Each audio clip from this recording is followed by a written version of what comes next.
Welcome, my heroes and heroines, and thank you for choosing to spend the next few minutes with us here on Imperfect Heroes. And I am so excited about what we're talking about today and whom I'm talking to today. Very, very exciting. And but before we get started, of course, I want to let you know that if you're still looking for that perfect little Christmas present, Roman is bigger is a good choice. We have the next book will be out anytime now. It's called Roman is a Bigger Brother, but this one is the beginning where it all started. And so we know that Roman has big feelings and he's trying to find the right words to express how he feels.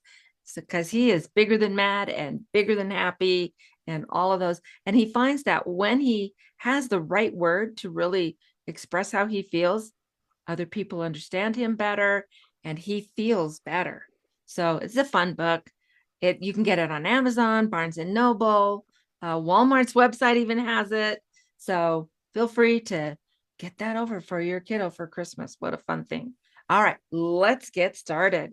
So today, as with the full month of December, what a great time to talk about spirituality and families. How does that connection work for you? And we have so many families in this country and in this world. We've got listeners in several other countries as well, but where, uh, spirituality takes its own kind of life within a family. And so, how do you make that work? Are you conscious about what you are teaching your kids and how you're moving forward with spirituality, or is it just something that just flows and comes naturally? And so today, I'm so excited. We have this amazing author. If any of you have ever heard of the Wingfeather Saga, this is the man. This is Andrew Peterson. And if you have VidAngel, I do. There's the cartoon of the whole saga is on VidAngel. Whenever my grandkids come, they're always asking to watch the cartoon there about the kids. They always the kids and the lizards, and they're so because some of them are too young to really remember Wingfeather, but they love it. So anyway, Andrew, I'm so excited to have you here. Why don't you talk to us a little bit just about the Wingfeather Saga and then how that came about, and then we'll jump into how spirituality works in our families and what role that played even in the development of the saga, because to me it's very clear that Oh, well, thank spirituality is you. there. Thank you, DJ. It's good to be here. Well, let me think about that. I kind of came to be a writer through a fairly circuitous route. I was a songwriter first, and I still do. I'm a performing songwriter, so I still think of that as my main job, even though it's becoming less and less true the older I get. But yeah, I moved to Nashville with my wife when back in 1997. We got married at college, moved straight up as soon as we were both graduated, and that's just what you did. You moved to Nashville if you want to be a songwriter. So I came here and signed a record deal and started touring a lot. And pretty quickly, our first couple kids were born, and we tried to tour together as a family in an RV, if you can imagine. And I would not recommend. Not not a great season. When I look back, every picture I see of us back in those days, we just look haggard and tired. And Oh, I don't. Jamie is just amazing for having gone with it as long as she did. But anyway, yeah, it was so that was my main thing was touring, writing songs and making records and going out on the road. But what really got me into the songwriting game was my love of stories. It wasn't just that I loved music. I do love music, but I really love stories. And so when I was, in high school in the 80s and early 90s, I was, listening to all kinds of music, but what really got my attention was any song that told me some kind of a story. And I don't mean like the old folk ballads. I mean a song that told me the story of the heart of the person that was writing the song. Uh, yeah. they would hint at certain things in their song, certain details that evoked, stories in my mind. And so that was kind of the thing that got me into songwriting. And so it was in my mind pretty natural to move from that to writing books. And so I ended up, and I loved books. I wanted to be an author before I wanted to be a songwriter. And so I basically just talked to my wife and said, you know how I'm always talking about wanting to write a story? I think I'm really going to do it this time. And she was hilariously, she was just like, well, I wish you would hurry up and do it and stop talking about it, because she knew that it was something that was on my mind for so many years. So anyway, yeah, it was pretty early on. It was like after my third record, was when I found an agent and like earnestly started trying to get this first book published, and that began this long crazy season of writing a book one year, putting out a record the next year, writing a book the next year, putting out a record the next year, and so Oh, just touring and writing and touring and writing. It was just a really busy. I couldn't have kept up that pace now. I'm 50 now, mm. and so it's a young It man's happens game. to all of us. Yeah, exactly. So anyway, yeah, I mean, I think part of it was reading the Narnia books. I loved the Narnia books when I was a kid, Mm. and loved like Lloyd Alexander's Prydain Chronicles, and quite a bit of fantasy, but not only fantasy, but I did love fantasy novels, and so that was the thing I wanted to try, was to write a big epic, multi-part saga, and that became the Wingfeather Saga. That is so fun. So fun. And I love it's this sweet little family, the three little kids and mom and then grandpa staying with them. Oh, forget, was it Poto. Poto? Hmm. Poto. Poto. And Hmm. and th th I just love them. And even before we started recording, I was talking to you about how I really relate to the oldest child, Jenner, and because I'm an oldest child, Hmm. and how Jenner feels this strong responsibility, and yet he doesn't like having all of the responsibilities Hmm. sometimes. Yeah. Again, I can relate.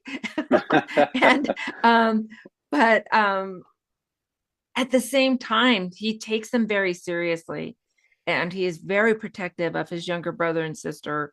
And just you see that family dynamic of they don't always get along, but they do always love each other. Hmm. And that is such a great piece of that. Well, I would say one of the things that when we're developing the TV show, the animated series, one of the things we were really strong about was making it clear that this family likes each other. They Mm-hmm. don't just love each other, they actually like each other. It's really easy Yeah. to in a lot of movies, and I can't think of anything specific right now, but there's a tone, where the kids are kind of smart alecky and the parents are kind of disengaged or whatever. And that just wasn't really Mm-hmm. my experience as a parent.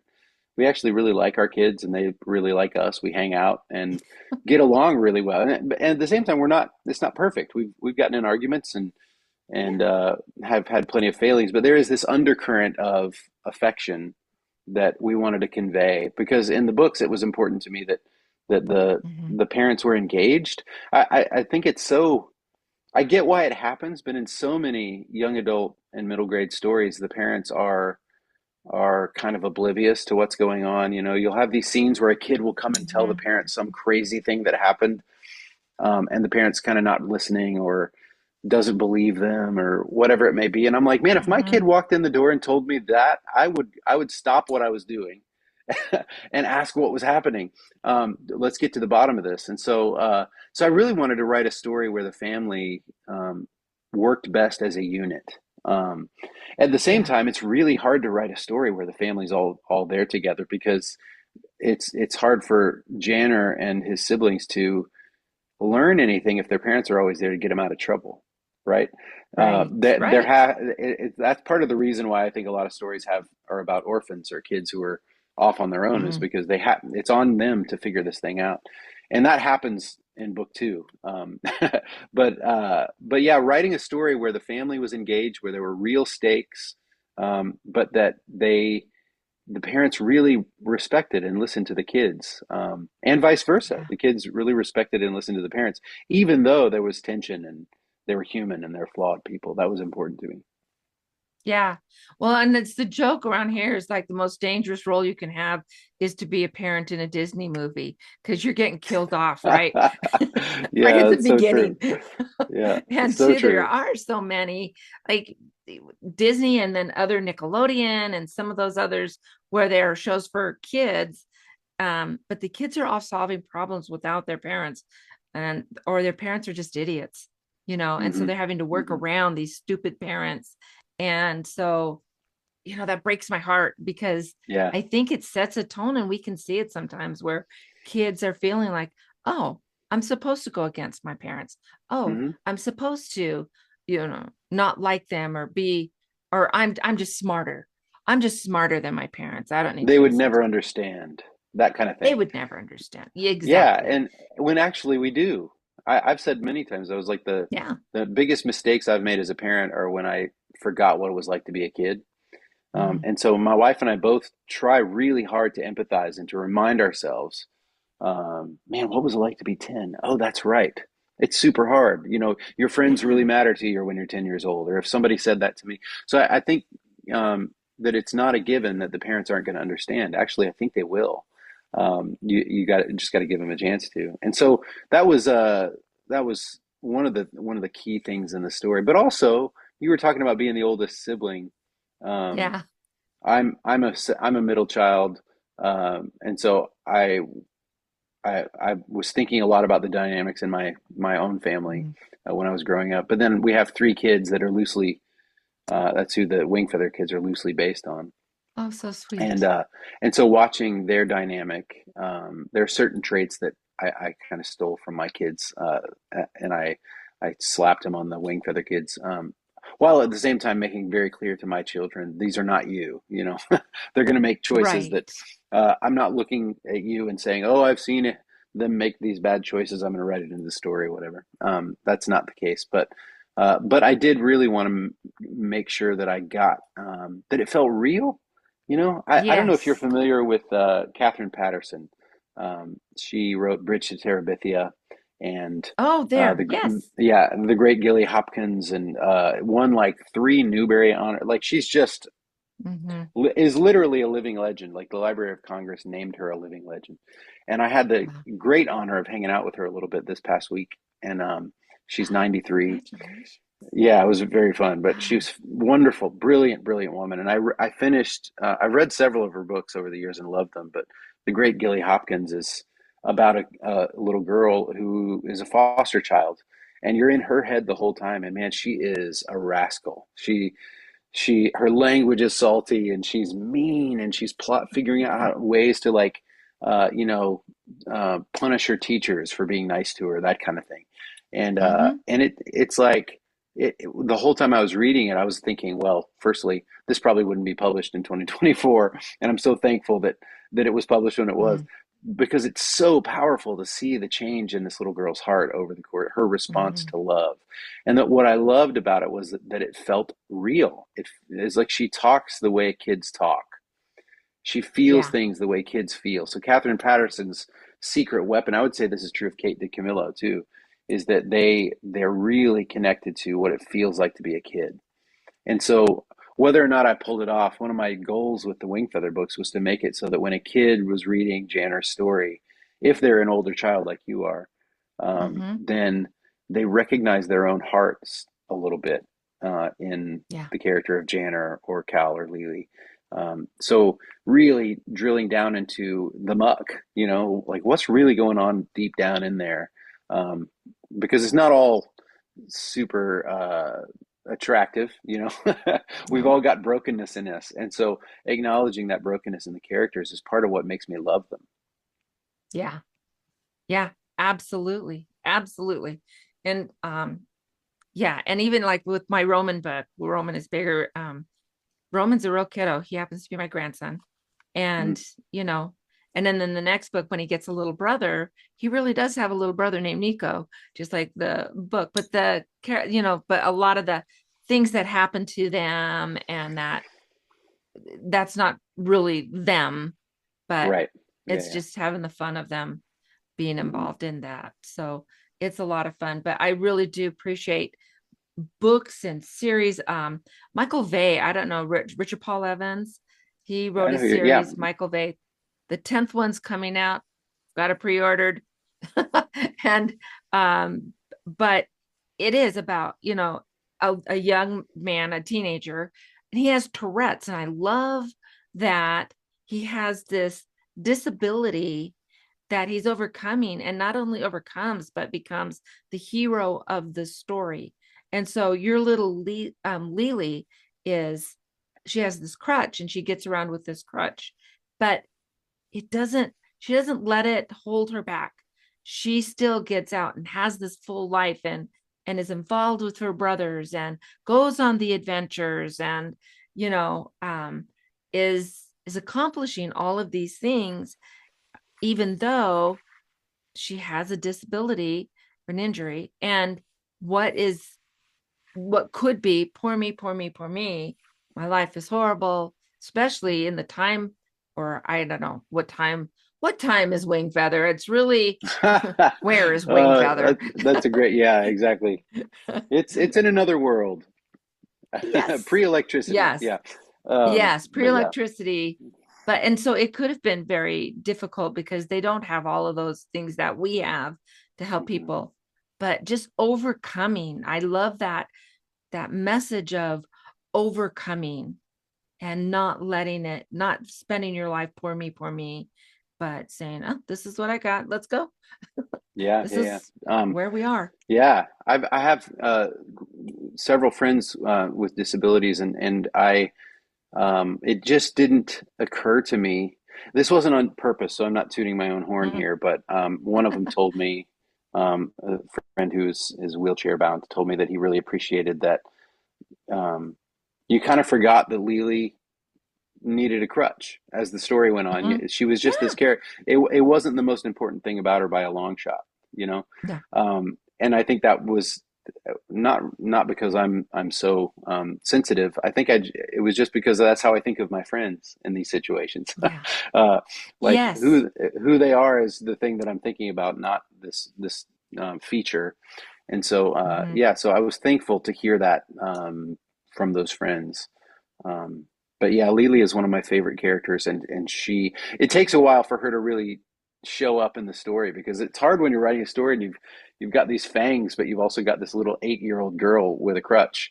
And the main character is Janner, of course. But I had in my mind a scene where I'm not going to spoil too much, but I was like, by the end of this story, she's going to be riding a dragon, and I oh, wanted that to be this beautiful picture of how her this disability that she has is also mhm, the secret sauce that allowed her to communicate with mhm. these dragons. So it ends up becoming a strength and not a weakness. So Yeah, anyway, if you want to see that happen, you got to get to book 4. But there it is. there you are, there you are. Well, I've only done two, so we'll get there, we'll get there.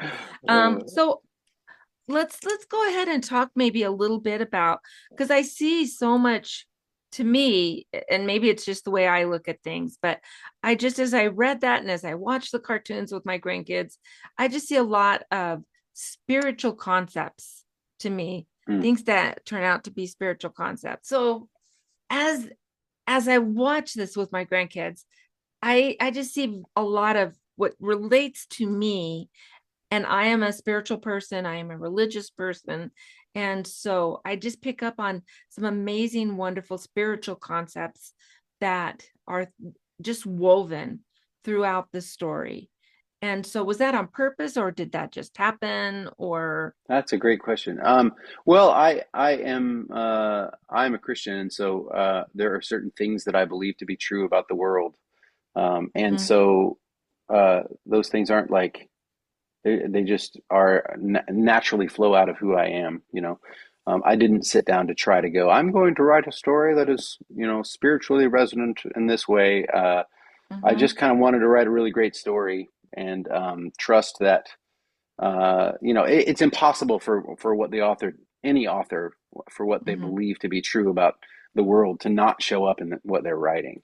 I mean, if it doesn't show up in what they're writing, it means they're not being terribly honest. So I wanted to write an honest book, and so that part of that is my own experience as a songwriter. I mean, Lily is the song maiden of an era is her grand title, and she's got this whistle harp that she plays, and she discovers over the course of the book that Yeah. well, there's a scene in season two where she wishes she could shoot a bow like her brothers, and her uncle says, you know, that whistle harp in your hands is more powerful than 10 bows. And that's, you know, in the real world, the way that I have chosen to shed light in the darkness is through music and through stories. Mhm. And it's like the weapons that I use, quote unquote, are a guitar and a piano and hopefully a well written line or two. And so getting to share those sheds a kind of light in the world, I believe. Um, Mhm. one of my one of my you know, the way that I think of my calling is that I want to try to tell the truth as beautifully as I can. And so I love to that. try, whether it's songs or music or conversations, the truth doesn't really need my help to be beautiful. The truth is beautiful. Uh, uh, Truth with a capital T is the kind of truth I'm talking about. Right. But it is important to try to draw attention to goodness and truth and beauty, I think. And so that's what I wanted to do with these stories. So yeah, you know, they call those the transcendentals, but these three beautiful things, or three important things: truth, goodness, and beauty. Um, Mhm. you don't always demonstrate those things by just telling somebody this thing is true. One of my favorite quotes that I don't know who said it. It gets attributed to me now, which is hilarious because somebody probably Googled it and heard that I said it. So that's giving me a lot of credit for something I didn't do. But the quote was, "If you want someone to know the truth, tell them. If you want someone to love the truth, tell them a story." And I just Mm. think that's marvelous. And so Yeah. that's the idea, is like you can tell somebody this thing is good, or you can show them this thing is good by writing a story about it. And the way you show that it is good by um, telling the truth about it, in the fact that, like, so for example, if I want to show the power of sacrificial love, I can't just tell Mm. somebody that sacrificial love is important. Mhm. But you can write a story that demonstrates that the tiniest act of love can just uh, trump evil, right? A tiny act of love or light or self sacrificial love is just this like thunderbolt in the darkness. And so Mhm. the only way to really get a reader to feel that is to demonstrate it in a story. And so so yeah, I that's how I approached it. I just sat down thinking, you know, I there are certain things that I believe to be true about the universe. I'm going to trust that those things are going to come out in a very natural way in what I'm writing, and the story has to come first. Yeah. Yeah. Yeah. So you've got these three amazing kids, right? My How own kids, you mean? did, yes, Yeah, they your are own amazing. amazing children. They are, yeah. And so I'm wondering, how did spirituality come into play as you and your sweet, patient wife um, work together to bring them into, to bring faith and spirituality into their lives? Sure. Well, I mean, I think that there are a few things I would say to that. The first thing that pops into mind is a mentor of mine who was a professor at the college that I went to. Um, he taught a lot of classes on family life, Mm, and he was a pastor and really wise man who died. But he one of the things he quotes that I kind of hung on the bulletin board of my mind was he said, "Christianity ought to be as ordinary in your home as dirty mm. laundry and cornflakes." I uh, love that. which Yeah, is great. So, so as a Christian, I see that as I didn't want our kids growing up thinking the only time this matters is on Sunday morning when we're going to for church. sure. Like this is something that matters throughout the week. This is actually something that shapes our lives. And if it's true, then it's true all the time. Hmm. It and so I didn't want I wanted to make sure that it was integrated. I grew up with this like the way I describe it is as a um, The word segregated has a lot of baggage, but what I mean by this is like my imagination was sequestered into two different realms. And so Mm, when I was a kid, right? And so as a pastor's kid, I would go to church and I would be told all these things that I was supposed to believe and these things that were supposed to move me and or whatever. And then that was in one box, and over here was this other box where there were the movies that I loved and the books that I mm, loved and the music that I loved and you know, I was always uh, being told that I was supposed to be moved by this thing over here, but what was really moving my soul was a beautiful sunset or a great song or a movie or whatever. You know what I mean? So I was curious about that yeah. when I was a kid. I was like, what's going on here? Why are these two things separate? So, you know, I just assumed that if I wanted to become a Christian and you know serve God in that way, then that meant that I had to abandon all of these things that moved me and that I loved. And as it turns out, that's not true. It's just not true at Yeah. all. Yeah, in fact, the my faith is actually the thing that animates and gives me connects me even in a deeper way to the songs that I love and the movies Hmm. that I love. You know, so when I was a kid watching, say, Raiders of the Lost Ark or Star Wars, and I was feeling the flutter in my stomach of adventure and mystery and getting these pictures of heroism and bravery, sacrificial love, that kind of thing. All those things were like were hinting at the thing that my parents were trying to tell me in a different way, right? Hmm. And Yeah. so connecting, like integrating those two things, was part of what I think was important for me to do, from Jamie and I to do with our children, was just to Hmm. say, you like to play the guitar? That is great. That is not separate from the thing that we do on Sunday morning. That is actually an expression of what we do on Sunday morning. Sunday morning like it's all tied together. I think that's what I would say.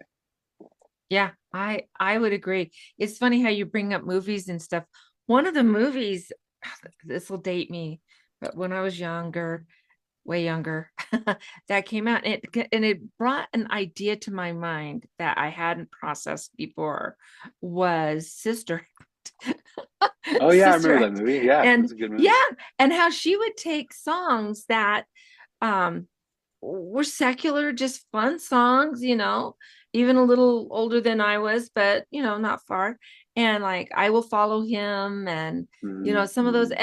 and it was how she related it to, or the character related it to faith Mm-hmm. and made those things happen.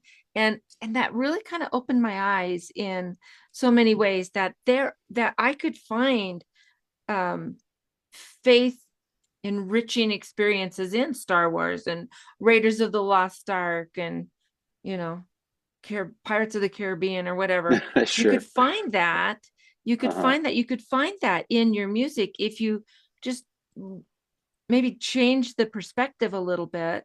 You're not changing the words, you're not changing the sound, but you're changing the perspective, and then all these things open up Mm-hmm. um, to Mm-hmm. you in your world. And if you can bring your kids in and help them see that God is in all around us, right?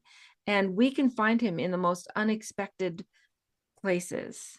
Mm-hmm. Yeah, yeah. He speaks like, well, I mean, one of the things Christians say is all truth is God's truth, and so, and it Mm, shows up. He doesn't need uh, he doesn't need us to make his truth known. He invites us to participate with him in that. That's kind of great. yeah. But like it just, you know, the culture that I was in growing up, it was a lot of, you know, scanning the horizon for whatever was dangerous. And I'm not saying that Mm, there's not dangerous things. Wisdom mm-hmm, teaches you what is good for you and what's not. Just like, you know, you want to watch what your kids eat. You don't want to feed them sugar constantly. Um, mm-hmm, so in the same way, the media that we consume, you want to be careful and be thoughtful about the media that you're consuming.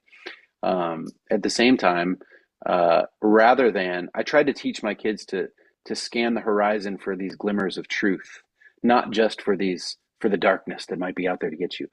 I actually do think there is a darkness out there, but when it comes to yes, a I do song too. like you're talking about in Sister Act, yeah, it's just like Yeah.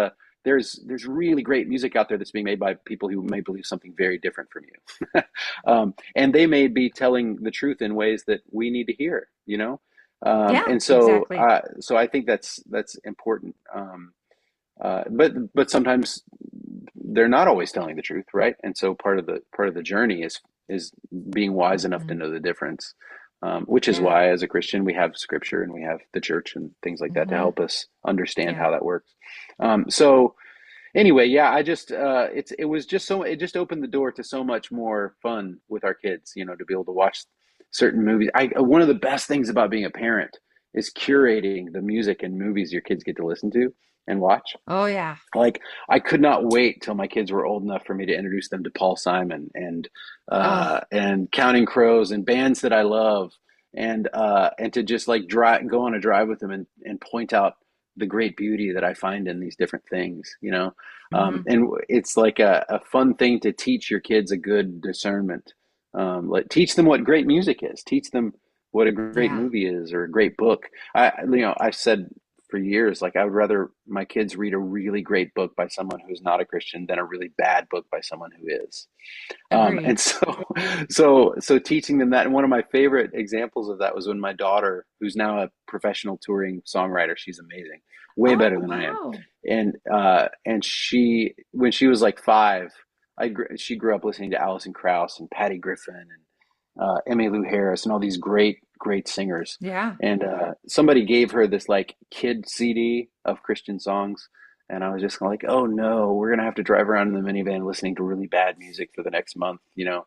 And and before I could stop her, she ripped the cellophane off and put the CD in the CD player, and it was just as bad as I was afraid it was going to be. And Oh within about 20 seconds, little Sky was 5. She goes, "This is bad. Can we listen to Alison Krauss instead?" And she popped it back out. I was like, "Yes, that is my girl," you know. yes. So Yeah. I think that's the thing that we tried to do at home was just to give our kids these tools to understand what is really great art and understand that the Lord God can speak through Hmm. all of that. Um, anyway, yeah. Yeah.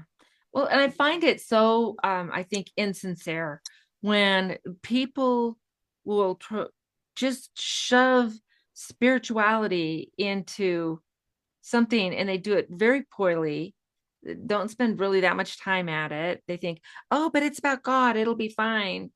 But Hmm. quality matters, you know? And sometimes what is the lesson then that we're teaching our kids is that, you know, spiritual songs are hokey and silly and poorly done, and so when they equate that with their own actual spirituality, what lesson are they going to learn when they're making that understanding and finding that balance? Yeah, yeah, that's true. And I think one of the frustrating things that I experience is this idea that um, sometimes Christian music, which I've made Christian music for many years, gets a Mm-hmm. bad rap, and people don't like what they hear on the radio, and they're just kind of like, Mm-hmm. "Oh, Christian music is all bad." And I just kind of want to be like, "Oh no, like actually, it's just not popular. The good stuff is just under the radar. You got to kind of dig for it, you know." Yeah. And for that matter, as if mainstream music is so great all the time, you know, like when people bash Christian movies with good reason because sometimes they're not very good, but then when I'm flipping through Yeah. Netflix trying to find any movie to watch with my wife, I'm like, these are all terrible. So it's not, Yeah. it's just people make bad art, but then Yeah. sometimes there are these great works that rise to the surface, and Mm. and I just don't think as a Christian, I don't know that Christians need to be terribly embarrassed about the art that we've made, because that includes the Sistine Chapel and uh, Exactly. Notre Dame Notre and Dame. Les Hmm. Mis, and not to mention a ton of great modern authors that are Yeah. doing really excellent work. But I think in those cases, it's that they weren't trying to create propaganda. They were trying to make art. You know, they were Right. trying really hard to make Right. something beautiful, and I think Yeah. that's the key. Well, I think it's fun you brought up Les Mis because um I don't know if you've read the whole novel, the I haven't original. actually read the novel. I've just seen the play Oh like my four gosh. times. Yeah. Well, so the first, I think it's like 200 pages of the Mm-hmm. novel. It's about that much. Is before um oh, now I can't think of his name. The main character. Jeannot, oh my goodness, I'm blanking too. It's I not know. Anyway, Jeannot. it's not about No, that's him, another. but it's Yeah. about the priest that winds up Oh, letting him go. But it's the priest's story, which is hmm. phenomenal. I mean, Hmm. nobody's made a movie about Father, I think it's Bienvenu or something like that. Okay. But nobody's made a movie about that. And yet it is Huh. such, oh, an amazing piece Oh, of I need to the read it. story. Oh my gosh. Yeah. Valjean. Just read the first Valjean, Jean Valjean. There we Yeah, are. yeah. Yes. And then there's like some commentary and social commentary, and there's history, about the Battle of Waterloo that's included Hmm. in there. And so it's all these different sections. And I think people think that the whole book is really just about Jean Valjean and his, Claire and the whole story there. But it goes into so much more detail about the different it's very, very rich Mm. reading, and I Okay. highly suggest picking up the book and going beyond, I'll the do it. play and the movie. Yeah, it's pretty cool. Pretty cool. Awesome. All right. Well, thank you so much. And so I just want to thank you so much. I was so excited when I can make this connection. What? This is so cool. So I just want to thank you so much for taking the time to come on our little podcast. But Of course. so if our followers want to learn more, find out more about your music and about the Wingfeather Saga and all that, where would you have them go? Yeah, you can go to wingfeathersaga.com and that will send you to all the links where you can watch the show. Angel.com is the actual platform, and then Andrew-Peterson.com is my personal site, and all of them funnel to the same places. So Oh, okay. Oh, so amazing. We're going to have all of that in the show notes. So if you are any of our listeners are interested, oh, excuse me, just scroll down and all of that's going to be there. So we're really excited. And are there any more books coming with Wingfeather, or do you have any other series you're interested in? yeah, great question. So we put out a couple of like ancillary books. There's Pembroke's Creaturepedia, and then last year I published The Ranger's Guide to Glipwood Forest, which is a really fun side book. Ooh. And then we have our first children's picture book just came out from the series. And then we're working on a graphic novel of book one right now, which is really fun. So lots That's of fun stuff. great. But apart from that, I am about 3 years late on a young adult adventure story that is not a Wingfeather book. It's its own thing. Mhm. 3 years late turning it into my publisher. So I'm working on it, but it's just taking a long time. The show has made things very busy, and I'm still touring. And but yeah, I am working on a new book. Oh, that's exciting. I can't wait. Can't wait. Maybe we'll have you come back Thank you. when that's ready to go live or Thank you. Yeah. whatever. Thank you so much. All right. So I ask all of my guests the same question at the end because we know there are no perfect parents, but there are parents who do seem to be more successful, maybe than others. But how would you define a successful parent? How would you define a successful parent? Well, I have to make Mhm. all kinds of caveats in this. All three of our kids are married now, and we love all of their spouses. And I'm a grandpa now. My oldest son and his wife gave us our first Congrats. granddaughter about 18 months ago, but she's awesome. But what I've learned is that you keep making mistakes. Isn't that amazing? Like I'm Mm-hmm. 50 and our kids are grown and you still step in it sometimes and you're like, "Oh man, I'm Mm-hmm. such a doofus. I said this thing or whatever." So I think that my answer to that question would be uh, the most important thing you can do is keep a good open line of communication with your children. Um, make like foster don't try to be perfect, try to be humble enough to admit when you've made a mistake. Yeah. So one of the best things, like I could tell story after story about times that my kids um, told me, "Hey, when you do this, this is how it makes me feel," or "Here's a thing that happened, and let me tell you my experience of that thing." And Mm-hmm. Oh my goodness, conversations I probably never would have had with my own parents just because our relationship was different. Ah, And I've been so right. thankful that the lines of communication are open so that when we do make mistakes, we can work it out. I think that's the thing is like you're Mm, not going to be like I love the title of your podcast. You're not going to be perfect. So you the only our only hope is mercy and forgiveness, you know. You just have to be merciful to each other. yeah, And that's the garden where we're going to grow best. absolutely. I've always felt like if we truly saw the eternal big picture, we would never scream for justice. We would always scream for mercy. That's good. Yeah.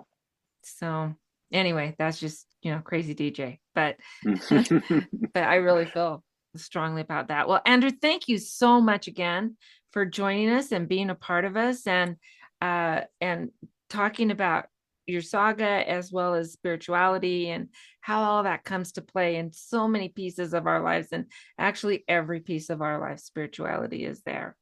And so thank you so much for being here. And for everyone, until next time, let's find joy in parenting. See ya.